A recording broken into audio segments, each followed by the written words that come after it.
Pack it up, old man. Bradley Wellington's voice cut through the conference room like a dull knife. He didn't say it with anger, which somehow made it worse. He said it with that casual dismissal you'd use to tell someone their parking meter expired. The kid was 28, wearing a suit that cost more than my first truck, and sporting that smug smile that screamed, "Trust Fund, baby." His title? VP of Strategic Innovation. Yeah, that's apparently a real job these days. I'm Patrick Sullivan, by the way. 54 years old. Been running operations at this company for 27 years, ever since I got out of the Navy. Built this place from the ground up, literally helped pour the concrete foundation back in '97. But according to Brad here, I was legacy deadweight, unable to adapt to digital transformation. I sat there at that mahogany conference table, the same table I'd ordered back in 2001, and just looked at him. Didn't blink, didn't argue. After 8 years in the Navy Construction Battalion and nearly 3 decades in corporate America, you learn that panic is just poor planning. Before I tell you how I systematically destroyed this punk's entire world, let me paint you the full picture of that beautiful Tuesday morning when my life supposedly ended. Brad was tapping his tablet against the table, leaning back in his ergonomic chair like he owned the place. "Look, Pat," he sighed, "it's nothing personal. We're pivoting toward agile methodologies. We need digital natives to interface with next-gen logistics platforms. Your operational style is, well, it's vintage. And vintage works for bourbon, not business." He actually chuckled at his own joke. The 2 interns sitting across from me stared at their shoes. Jennifer Martinez from HR, woman I'd helped through her divorce 3 years back, couldn't meet my eyes. She was furiously scribbling notes on a blank page, probably trying to document this train wreck for legal protection. The silence stretched thin until Brad felt compelled to fill it. "We've prepared a severance package," he continued, clapping his hands together like he was announcing a surprise party. "Standard stuff. 2 weeks' pay for every year served, capped at 6 months. Need your badge, laptop, and keys by 5 p.m. Oh, and Pat, make sure you wipe those personal files off the drive. Don't need your phishing photos clogging up our cloud storage." The room went dead silent except for the hum of the AC. I stood up slowly, my knees popping, a sound that seemed to echo like a gunshot in the quiet room. I walked over to the floor-to-ceiling windows overlooking the office park. The sun was hitting the asphalt hard, and I could see the employee parking lot, the manicured lawn, and the cornerstone of the building itself. That cornerstone. If Brad only knew what that piece of granite represented. "Understood," I said, my voice level as a construction laser. No emotion, no tremolo. Brad looked disappointed. He wanted the broken old man begging for his pension. He wanted tears, pleading, maybe some desperate offer to learn TikTok. He wanted to feel powerful by denying mercy. My calm was robbing him of his moment. "Great," he said, checking his Apple Watch with theatrical efficiency. "Got a lunch with the digital transformation consultants. Jen will walk you out." I walked back to my desk, each step measured and deliberate. 27 years of my life in that spot. I had a coffee mug older than Brad. I had a desktop computer that actually worked, unlike those tablets they kept pushing on everyone. I had a framed photo of my late brother Will, who got me this job back when the company was just 2 brothers with a truck and a dream. The office buzzed around me like a disturbed anthill. People were whispering, stealing glances, their voices carrying just enough for me to catch the fragments. "Did you hear?" Pat finally got the axe. "About time. Guy still prints emails. Heard he keeps paper files in actual folders. My dad's age. Probably doesn't even know what Instagram is." I let them whisper. I let the humiliation wash over me like cold rain. It was necessary fuel. You see, when you've been somewhere for nearly 3 decades, you become part of the infrastructure. People say things in front of infrastructure they'd never say in front of a person. They do things in front of infrastructure they shouldn't do. And infrastructure remembers everything. I started packing methodically. Not everything, just the essentials. The photo of Will, a specific flash drive I kept locked in my desk drawer, my old Navy coffee mug that said "CBs, we build, we fight." HR had thoughtfully provided a cardboard box that looked like it would disintegrate if you breathed on it too hard. Jen Martinez hovered by my desk, clutching her folder like a life preserver. "Pat, I'm so sorry," she said, her voice barely above a whisper. "You know this wasn't my call." Brad has the board's ear. They want a younger image for the quarterly reports. It's fine, Jen, I said, dropping my stapler into the box. The weight of it made the cardboard bottom sag ominously. Really, sometimes change is exactly what a place needs. You're taking this so well, she said, sounding both relieved and confused. Most people scream, or cry, or threaten to sue. I'm not most people, Jen. Never have been. She nodded, made a note on her clipboard, and drifted away toward the next crisis on her list. I picked up my pathetic little box and walked toward the elevators, passing landmarks of my professional life. The break room where the coffee machine was perpetually broken, machine I usually fixed myself because maintenance was always too busy. The server room where the cooling units hummed their mechanical lullaby, units I'd negotiated the service contracts for back when we actually cared about reliability over cost. I passed Brad's glass-walled office where he was already on the phone, laughing, feet up on his desk like he was auditioning for a lifestyle magazine. He spotted me walking by with my cardboard box of shame and gave me a little mock salute through the glass. "Enjoy retirement, Sully," he called out, loud enough for half the floor to hear. I didn't stop. I didn't turn around. I just kept walking toward those elevator doors like I had somewhere important to be, because, as it turned out, I did. The elevator ride down felt longer than usual. The lobby was cool and sterile, all marble and chrome designed to impress visitors who'd never see the actual work getting done upstairs. Andy Foster, our security guard, looked up from his desk with confusion written all over his weathered face. "Leaving early today, Mr. Pat?" "Something like that, Andy. You take care of yourself, you hear?" I pushed through the revolving doors and stepped into the humid afternoon. Walked across the parking lot to my 2019 F-150, placed the box in the passenger seat, and sat behind the wheel without starting the engine. Just sat there, staring at the building I'd helped create. It was a beautiful building, I'll give it that.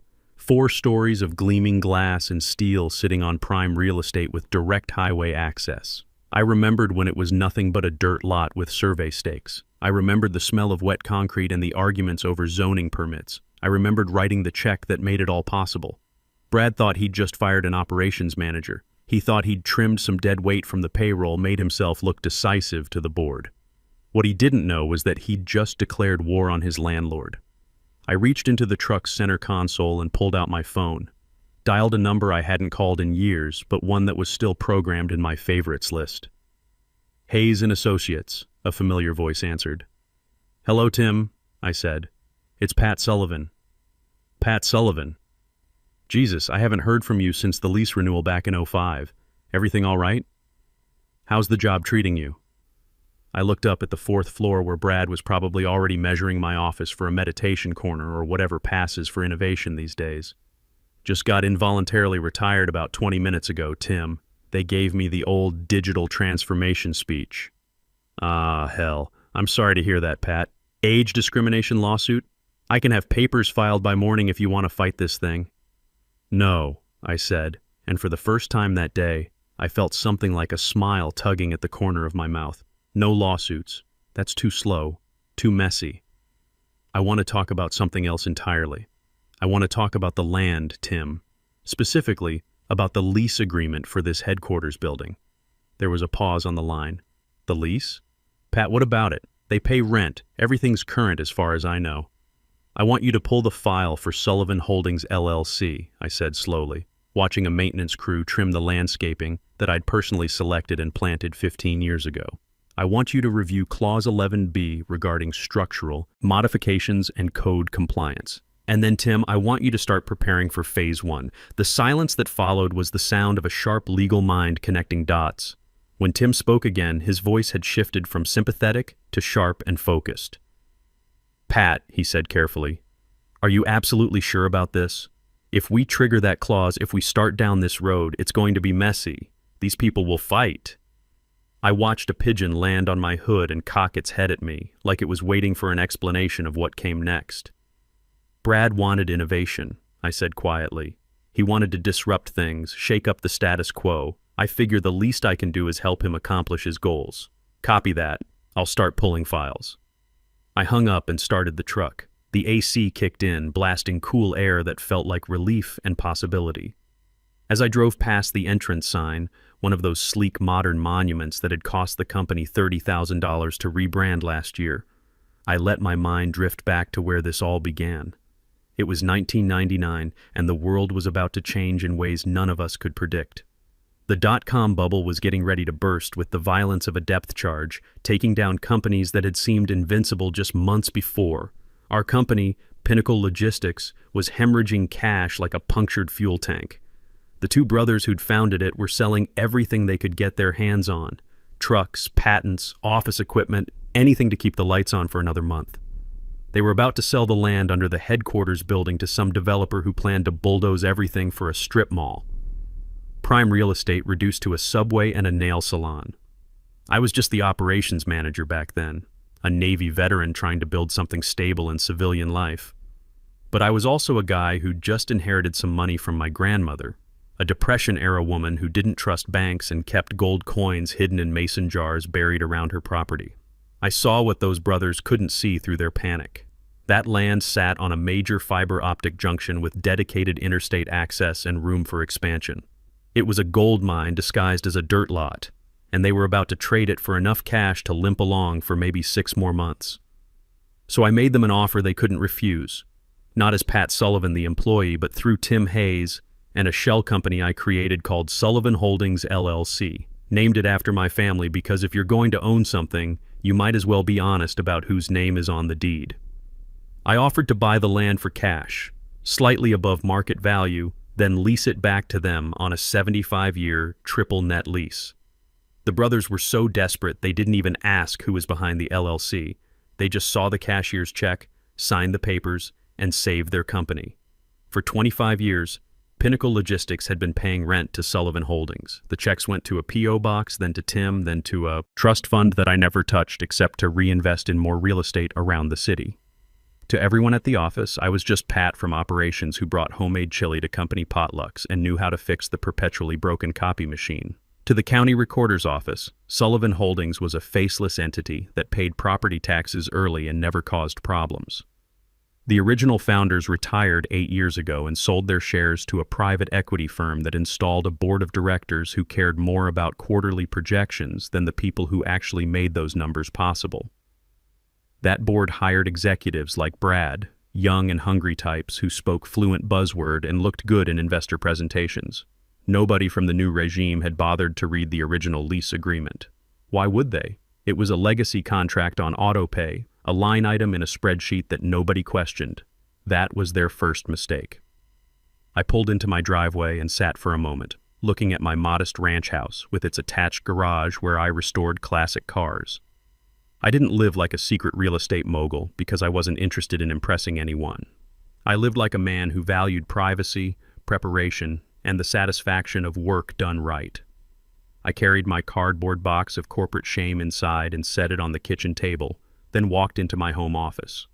The room looked more like a military command center than a study.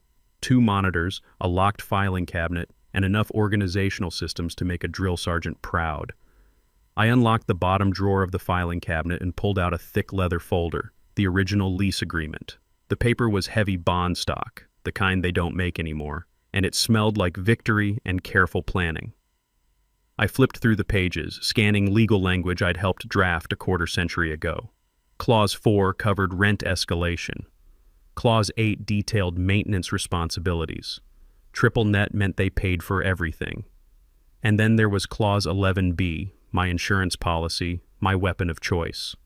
Tenant shall not make any structural alterations, additions, or improvements to the premises, including but not limited to removal of load-bearing walls, modification of electrical systems, or changes to HVAC infrastructure without the express written consent of the landlord.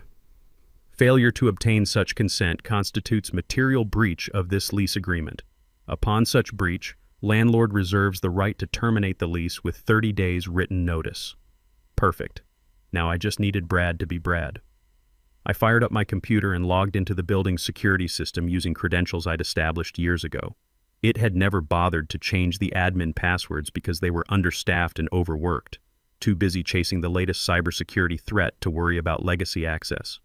I pulled up the camera feeds for the fourth floor, and there he was, Brad Wellington in all his innovative glory, standing with a contractor in what used to be the engineering department. He was pointing at walls, gesturing wildly, doing that explosion motion with his hands that he probably thought looked visionary. I zoomed in on the conversation. The contractor was shaking his head, pointing at structural elements that Brad was clearly dismissing as outdated thinking. I took screenshots, saved video clips, documented everything with the methodical precision the Navy had beaten into me. Then I switched to another screen and pulled up the county permit database, searched for our address, cross-referenced active construction permits. Nothing. Not a single filing for interior modifications, structural changes, or even basic electrical work. Brad wasn't just being reckless. He was planning to go completely off the books. He wanted his innovation hub ready for the next quarterly investor meeting, and permits took time that he apparently didn't have. I leaned back in my chair, coffee growing cold in my hands. The anger I'd felt in that conference room was gone now, replaced by something much more dangerous. Cold, calculating focus. This wasn't about revenge anymore. This was about education. My phone buzzed. Text message from Jen Martinez. He's already moving into your office, measuring walls for a collaboration zone. I'm so sorry, Pat. I didn't reply. What was there to say? That Tuesday evening, I sat in my garage working on a '69 Camaro I'd been restoring for the past 3 years, letting my hands do familiar work while my mind processed the day's events. The car had been a wreck when I bought it, but with patience and the right tools, you could bring anything back to better than original condition. That's when I heard about Brad's masterpiece. According to the company-wide email that hit my personal account, they'd been sloppy about removing me from distribution lists. Brad had called an all-hands meeting for Thursday morning to announce Demolition Day, a team-building exercise where employees would literally tear down walls with sledgehammers. I pulled up the live stream link on my tablet, morbid curiosity getting the better of me. Brad was on a makeshift stage in the main atrium, wearing a wireless headset microphone like he was delivering a TED Talk about disrupting the disruption industry. "We're not just a logistics company," he shouted to a crowd of tired-looking employees. "We're a movement. We're the future. The old guard built this place on spreadsheets and paper trails. They built silos. They built walls, literally. And what do we do with walls?" The crowd mumbled something that might have been "tear them down" if you were feeling generous. "We tear them down!" Brad screamed, apparently not trusting his audience to deliver the line with sufficient enthusiasm. The presentation screen behind him changed to show architectural renderings of the new office layout. I stopped tinkering with carburetors and leaned in close to study the plans. My blood went cold. He wasn't just talking about removing some drywall to create open workspace. The renderings showed the removal of 2 primary support columns in the east wing, the wing that housed the server farm and bore the structural load for the floors above. If he cut those columns, the entire east side of the building would be compromised. The servers would shift. The upper floors would sag. We weren't talking about cosmetic damage anymore. We were talking about structural integrity failure that could render the entire building uninhabitable. Brad was going to destroy a $40 million asset because he wanted a collaborative flow state. I watched him point enthusiastically at load-bearing columns like they were minor inconveniences rather than the things keeping the roof over his head. I picked up my phone and called Tim. "Phase 1 is a go," I said, watching Brad literally kick a support beam to demonstrate how non-essential it was. "But Tim, we can't wait for him to spend money on this. He's going to compromise structural integrity Thursday morning. Get the eviction papers drafted, but don't file them yet. First, I'm making a call to the city. Pat, if you call code enforcement, they'll shut down the entire building. The business will halt completely." I looked at my Camaro, a machine that had taken years of patient work to restore properly. They should have thought of that before they fired the guy who actually knew how the building worked. Thursday morning arrived with storm clouds that matched my mood perfectly. I didn't go to the office, obviously, but I did go to the county clerk's office, that fluorescent-lit purgatory where bureaucracy goes to thrive. Rebecca Johnson, who'd been working the counter since the Carter administration, looked up over her reading glasses. "Pat Sullivan. Thought you went corporate on us." "Freelancing these days, Becky," I said, sliding a box of maple donuts across the counter. "Your favorites. In local government, bribery isn't cash, it's pastries and politeness." "What do you need, hun?" "I need to pull the building jacket for 400 Innovation Drive. and I need to see if any emergency construction permits were filed in the last 48 hours. She tapped away on her keyboard with the rhythm of someone who'd been doing this job longer than Brad had been alive. Nope. Last permit on file is for signage 3 months ago. Why, you hearing hammering over there? Loud rumors, Becky. Very loud. I got my certified copies and sat in my truck reviewing the paperwork one more time. Everything was in order. Sullivan Holdings LLC was the undisputed owner, with easement rights that prohibited interference with underground utilities or structural modifications without written consent. At 9:45 a.m., I opened my email and drafted a message to the city's building inspection department. Subject: urgent, unpermitted structural demolition, imminent safety hazard, 400 Innovation Drive. I attached screenshots of Brad's architectural plans, the certified ownership documents, and blueprints showing the gas lines that ran directly behind the walls he planned to sledgehammer. For good measure, I included photos from the security feed showing Brad and his contractor examining load-bearing elements. Then I hit send and texted Tim. "The Eagle has landed. Serve the papers." I drove to a coffee shop across the street from the office building and settled in by the window with a perfect view of the front entrance. The barista was young enough to be my daughter and looked at me like I was some kind of corporate refugee, which I suppose I was. At 10:15 a.m., the cavalry arrived. Not police, something better. A white city vehicle with official plates pulled up, and a building inspector stepped out wearing a hard hat and carrying a clipboard like it was a warrant for arrest.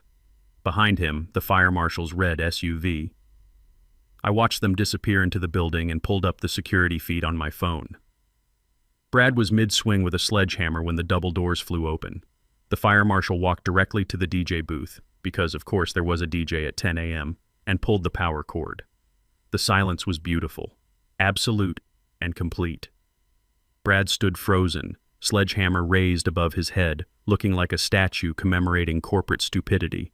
The fire marshal walked up to him and pointed at the hammer. Brad lowered it reluctantly. Then the building inspector stepped forward with blueprints, pointing at the wall Brad had been about to demolish, then at the ceiling, then at the emergency exits. I couldn't hear the conversation, but body language is universal. The inspector was explaining exactly how Brad was about to commit gross negligence, possibly manslaughter if the building came down on someone. Brad started arguing, doing his explosion gesture. Never argue with someone who can condemn your building with a red sticker. The inspector pulled out his pad and started writing. I smiled and took a sip of coffee. Phase 1 was complete. Within an hour, the building was tagged with a stop work order. Employees were sent home. Brad was on his phone in the lobby, gesticulating wildly at people who were clearly not impressed with his explanations. The board called an emergency meeting. The stock dropped 12% by noon as news of the construction scandal hit business media. Some intern's TikTok video of the fire marshal shutting down demolition day went viral with the caption POV, "Your boss tries to knock down a load-bearing wall and the feds show up." I forwarded that video to the board of directors from an anonymous account, along with a simple message: recommend immediate review of strategic leadership decisions. The next 48 hours were corporate chaos at its finest. Tim filed the eviction notice citing material breach of lease terms. Richard Hammond, the CEO, tried everything: emergency injunctions, settlement offers, even a personal plea that I meet with him. The court hearing was the following. Thursday, Judge Patricia Walters reviewed the evidence with the thoroughness of someone who'd seen every variety of corporate stupidity. "Mr. Henderson," she said to Richard's lawyer, "your client attempted to remove load-bearing walls without permits, endangering the structural integrity of a $40 million building. And Clause 11B of the lease is quite specific about unauthorized modifications. Did your client read this lease?" "The previous ownership negotiated that lease, Your Honor, and your client assumed all obligations. Ignorance of contractual terms is not a legal defense." She looked at me. "Mr. Sullivan, you're seeking possession of the premises?" "I am, Your Honor. The tenant has demonstrated they cannot be trusted with the safety and maintenance of the property. Eviction granted. Tenant has 14 days to vacate." Richard looked like someone had told him Santa Claus was a fraud. Watching a corporate headquarters evacuate in 2 weeks is like watching a controlled demolition in slow motion. Moving trucks lined the block for days. IT guys cried as they ripped servers from racks without proper shutdown procedures. The creative workspace furniture, those beanbags and foosball tables that were supposed to revolutionize productivity, ended up in dumpsters. On day 10 of the evacuation, Andy Foster called me. His voice was shaky, desperate. "Mr. Pat, I know they screwed you over and everybody knows you had every right to do what you did. But if we lose the data servers, a lot of good people are going to lose their jobs. People with families, mortgages, kids in college." I felt that familiar needle of conscience. Andy was one of the good ones. Worked hard, treated people right, never got caught up in the corporate politics. "Andy, you trust me?" "Yes, sir, absolutely. Back up everything critical to the cloud tonight. Use the encrypted drive in my old office safe. The combination is 1998, the year I bought this place. Save what matters, let the rest burn." "Thank you, Mr. Pat. I mean it. You didn't have to do that. Good people deserve a fighting chance, Andy. That's something Brad never understood." The final day of eviction arrived gray and cold. I stood in the empty lobby as the last of the moving trucks pulled away. Richard Hammond walked out carrying a cardboard box, much like the one I'd carried 2 weeks earlier, except his was full of legal documents and failure. He stopped when he saw me by the entrance, keys to my building in my hand. "I hope you're satisfied," he said, his voice hollow. 18 years building this company, and now we're operating out of a strip mall in the suburbs. "I'm not satisfied, Richard. I'm educated. There's a difference." He spat on the sidewalk near my feet, classy to the end, and walked to his car without looking back. The sheriff handed me the new keys, official and heavy, in my palm. "Building's all yours, Mr. Sullivan." I walked through those doors for the first time as the acknowledged owner, not the invisible operations manager. The silence was profound. No humming printers, no ringing phones, no DJ playing motivational music at inappropriate hours. I took the elevator to the 4th floor and stood in what used to be my office. Brad had started painting the walls some hideous shade of millennial pink before the whole thing went sideways. There were holes in the drywall where he'd tried to mount a vision board, and the floor was littered with corporate motivation posters that nobody had bothered to clean up. But it was my mess now, my responsibility, my opportunity. Over the following months, I learned what real satisfaction feels like. Not the quick hit of revenge, but the slower burn of building something meaningful. I converted the building into the Sullivan Veterans Training Center, specializing in construction trades and logistics management. Andy Foster was my first hire. Turned out the kid had always wanted to learn carpentry, but never had the chance. We started with basic electrical work and moved up from there. The training center filled up fast, vets coming back from overseas tours, older workers who'd been pushed aside by digital transformation, young people who wanted to learn trades instead of chasing startup dreams. We taught real skills, how to read blueprints, how to run conduit, how to manage supply chains that actually moved physical goods. One morning, about 6 months after taking back the building, I was in my garage working on the Camaro when my phone buzzed. Text message from an unknown number. "Mr. Sullivan, this is Brad Wellington. I wanted to apologize for how I treated you. I've been thinking about it a lot lately. I was wrong, and I'm sorry." I stared at that message for a long time. Part of me wanted to ignore it, let him twist in whatever corporate purgatory he'd found himself in. But the bigger part of me, the part that had learned patience in the Navy and wisdom in 27 years of civilian work, decided to respond. "Apology accepted, Brad. We all make mistakes. The question is whether we learn from them." He never wrote back, but I didn't expect him to. Some lessons take time to sink in. These days, I start each morning by unlocking the doors to the training center and watching young veterans file in for their classes. They remind me of myself at that age, hungry, disciplined, ready to build something that matters. I see them learning to measure twice and cut once, to check their work, to respect the tools and materials that make civilization possible. Every so often I walk past the conference room where Brad fired me. It's a classroom now, where we teach project management and quality control. There's a plaque on the wall that reads, "Experience is the best teacher, but wisdom is knowing when to listen to it." Sometimes I think about Brad, probably working at some other startup, probably making the same mistakes with a different group of people who've forgotten that businesses are built by human beings, not algorithms. I hope he learned something from our encounter, but I'm not holding my breath. What I learned is this: patience beats arrogance every time. Experience trumps innovation when the foundation is rotten. And sometimes, when young people think they know everything, the old dog has to teach them that there's more than one way to disrupt an industry. The best revenge isn't destruction, it's construction. Building something better on the ruins of what came before. Teaching the next generation that respect is earned, not demanded, and that real strength comes from lifting others up, not tearing them down.